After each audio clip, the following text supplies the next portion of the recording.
avait abordé le phénomène révolutionnaire, en l'occurrence ces phénomènes révolutionnaires, autrement que comme on le fait par exemple dans les médias, notamment lorsqu'il s'agit d'infographie, à travers des questions sur quelles sont les causes de ces mobilisations.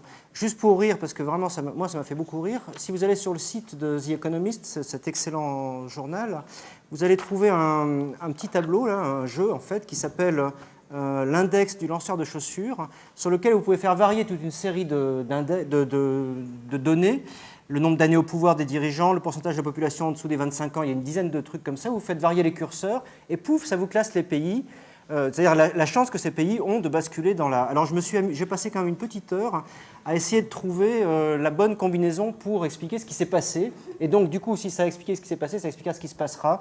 Donc le prochain, c'est le Yémen. Je vous le dis entre nous, parce que c'est... Voilà.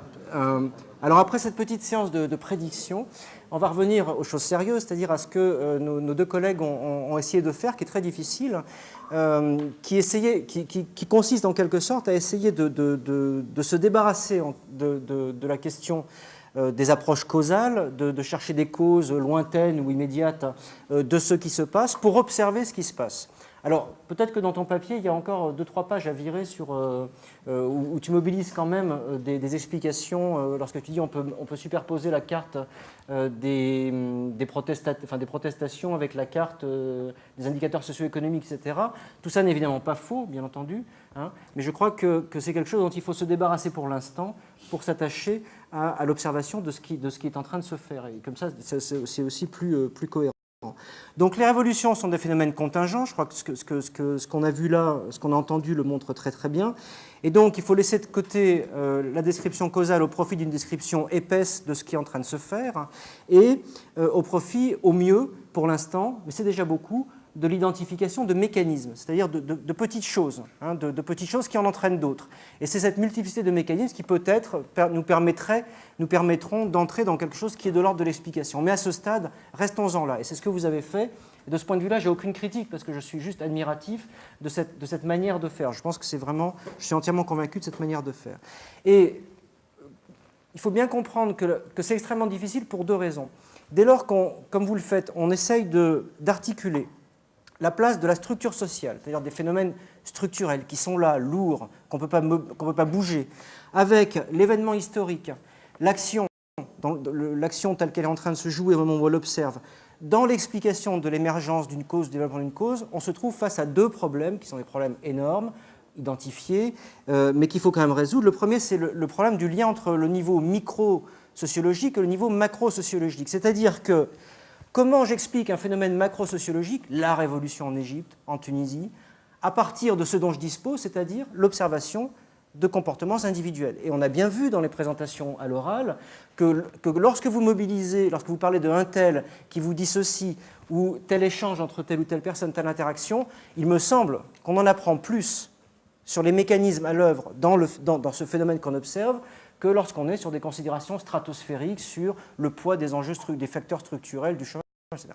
Et donc là, je crois qu'il y a cette première difficulté du lien micro et macro d'articulation avec lequel vous vous débrouillez plutôt pas mal.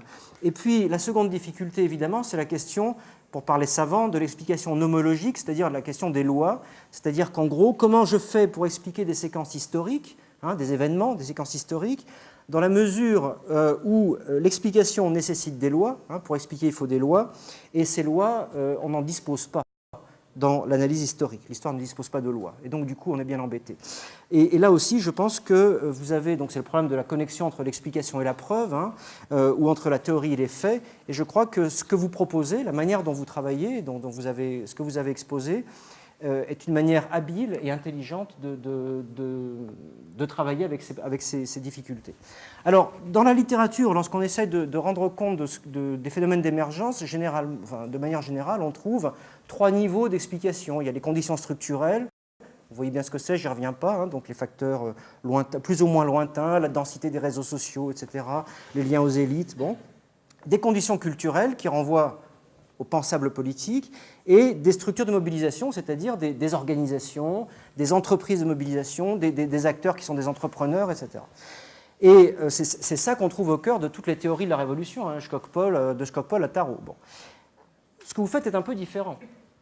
Et à mon avis, c'est ça qui est intéressant. D'abord, pour reprendre, et au fur et à mesure, je poserai peut-être 2-3 questions. D'abord, vous avez une approche, disons, je ne sais pas s'il faut appeler génétique, non, on va dire plutôt que vous avez une approche qui vous amène à ne pas partir des événements déclencheurs. Et ça, c'est essentiel. Vous ne partez pas du moment où du coup c'est visible, où c'est là.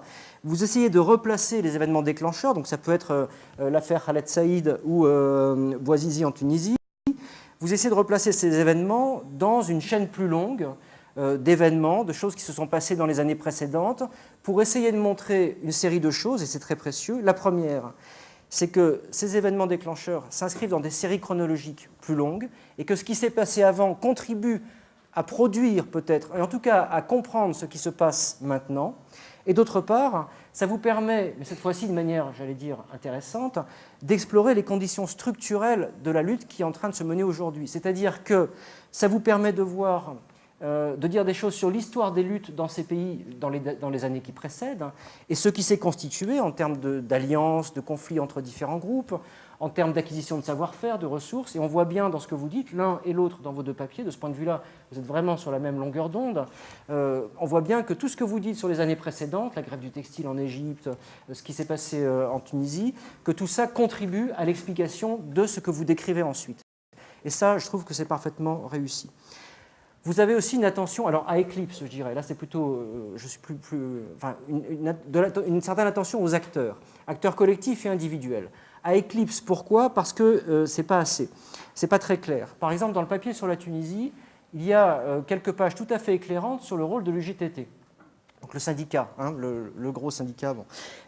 Où là on comprend très bien, vous nous expliquez très bien comment au sein de ce syndicat, à la base, ici ou là, il y a des dissensions qui se font jour, dans les années précédentes, hein, des dissensions qui se font jour et que petit à petit, en gros, ça se fracture et que l'UGTT, en fait, c'est bien plus compliqué que ça, il y a une série de conflits qui se structurent et qui vont déboucher en quelque sorte sur la décision de la manif du 14 janvier. 14 janvier, c'est ça bon, donc là, on voit bien. Mais il n'y a pas que cet acteur-là. C'est-à-dire qu'en fait, ce travail que vous faites sur l'UJTT, il faudrait aussi le mener sur d'autres acteurs tout aussi centraux, et notamment l'État.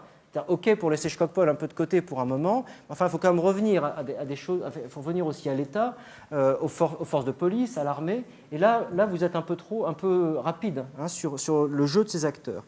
De même dans le papier de Youssef, il y a des acteurs sur lesquels on comprend des choses sur l'armée par exemple, sur d'autres on ne les voit pas. Donc là, évidemment, c'est des choses qui manqueraient un petit peu. Sur les acteurs individuels, et là, je reviens, donc micro, macro, c'est très important, vous vous intéressez des acteurs individuels. Vous y intéressez plus ou moins, c'est-à-dire que, par exemple, je ne sais pas très bien que penser de l'expression jeunesse prolétarisée, déclassée. C'est un peu trop éloigné finalement de ce que tu sais en fait en réalité sur les gens à qui tu as parlé, de ce que tu peux en dire. C'est plaquer des labels en quelque sorte sur des choses, des réalités qu'on peut décrire de manière plus concrète. C'est peut-être un peu mieux fait chez Youssef sur les personnes et ce qu'elles sont, tout simplement parce que ton dispositif est différent. Tu as suivi des petits groupes, il y a 4 hommes et 2 femmes, c'est ça? Donc là, tu peux dire concrètement s'ils sont ingénieurs ou pas. Et ça, je crois que c'est important. Alors, si j'en viens maintenant au temps court de l'événement, à ces séquences courtes, pour reprendre l'expression d'un des deux, alors oui, bien sûr, il faut, et c'est ce que vous faites, produire un récit détaillé de l'événement. C'est-à-dire qu'il faut s'attacher à une description épaisse de ce qui se passe jour par jour, heure par heure, à la limite, hein, et remettre dans l'ordre chronologique la succession des événements. En même temps, peut-être qu'il faudrait, et vous essayez de le faire, mais il faudrait, à mon avis, aller plus loin ensuite dans l'analyse de cette chronologie historique.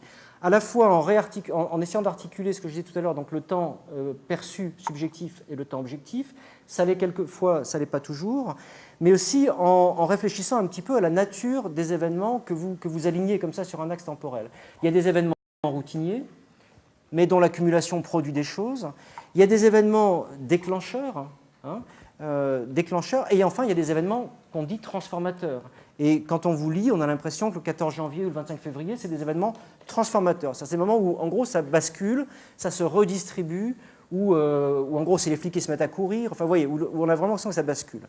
Et là, peut-être qu'il faudrait être un peu plus, pour la suite, il faudrait se dire, ben voilà, j'ai cette chronologie fine des événements, maintenant, il faut que j'essaye d'analyser cette chronologie fine en retrouvant les scansions, temporelle, à la fois subjective et objective, pour expliquer finalement, pour produire une compréhension plus précise de la succession des événements. Ça, c'est encore quelque chose à faire. Ensuite, il y a autre chose qui est très intéressante dans vos papiers, c'est que vous nous dites des choses finalement sur, on va encore parler comme Michel Daubry, mais il ne l'a pas inventé, mais bon, c'est bien dit, sur les propriétés des conjonctures fluides. C'est-à-dire qu'on est quand même, conjoncture fluide, voilà, ça parle de soi-même, on est dans des moments révolutionnaires, on est dans des moments d'entre-deux, on pourrait dire, pour parler de manière plus naturelle. Des moments d'entre-deux que Lénine, par exemple, caractérisait très bien lorsqu'il définissait ce qu'il appelle l'aventurisme. L'aventurisme, dit-il, enfin c'est Trotsky qui parle, hein, donc il faut se méfier, mais l'aventurisme consiste en la tentative d'employer la force là où il n'y a pas encore ou plus de place pour la violence révolutionnaire. C'est-à-dire ce moment où il faut pas, on fait pas, et où les agents calculent, et où les calculs se changent de minute en minute, d'une certaine manière, ou d'heure en heure.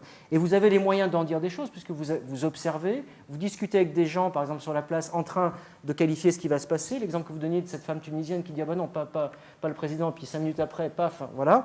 Donc là, il y a des choses très intéressantes, parce que c'est un moyen, en quelque sorte, de reconstituer les calculs, les stratégies déployées par les individus, les perceptions des individus, en se tenant à égale distance d'une explication objectivante, externaliste, c'est-à-dire en gros des acteurs déterminés par des forces externes qui les agissent, et du modèle du choix rationnel qui ne nous dira jamais grand-chose sur les calculs, puisque les calculs précèdent toujours l'action pour aller vite, et de manière peu charitable dans ces modèles.